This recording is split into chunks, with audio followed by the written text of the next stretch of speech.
infos. C'est un quartier à l'abandon comme il en existe énormément une fois quitté le centre de Détroit. Nous sommes à Core City, un bloc de quelques bâtiments anonymes au croisement de deux larges avenues. C'est ici qu'un milliardaire américain a décidé d'investir une partie de sa fortune pour tenter de redonner vie à ces lopins de terre. Le pari est osé, résultat quelques restaurants et galeries branchées ont déjà ouvert dans d'anciens buildings à l'abandon depuis des années.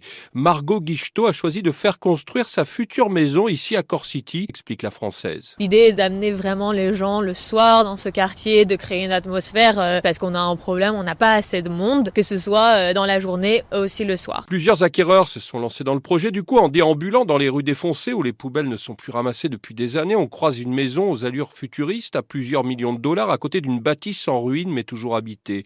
La difficulté, témoigne la Française, c'est de faire cohabiter ces deux communautés. On est tous plus ou moins stables d'un point de vue financier. On arrive ici et on a des grands rêves, on a des grandes visions.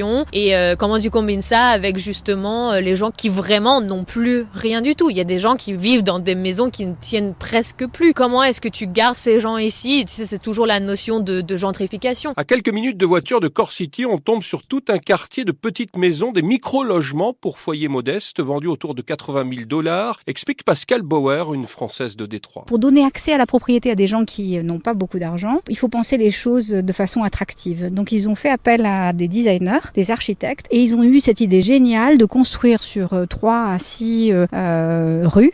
Je crois que maintenant ils ont une 60aine de maisons qui ont toute une identité différente. Chaque maison mesure entre 27 et 37 mètres carrés, construite par des artisans locaux et des bénévoles. Elles sont vendues entièrement meublées et destinées plutôt à des couples ou des familles monoparentales. Ce sont des toutes petites surfaces et c'est un grand studio, il peut y avoir une chambre séparée. J'adore y aller, me balader et rencontrer en fait ces personnes qui sont très heureuses de vivre ici, souvent seules. Mais tout a été non seulement designé à l'extérieur avec soin, mais aussi à l'intérieur. Donc vous achetez une maison qui est vraiment chouette. Le logement social n'étant plus ancré dans la culture américaine depuis de nombreuses années, ce projet de micro-maison a été financé par des dons privés, ainsi que par plusieurs fondations, notamment celle du constructeur automobile Ford, dont la ville de Détroit est le berceau.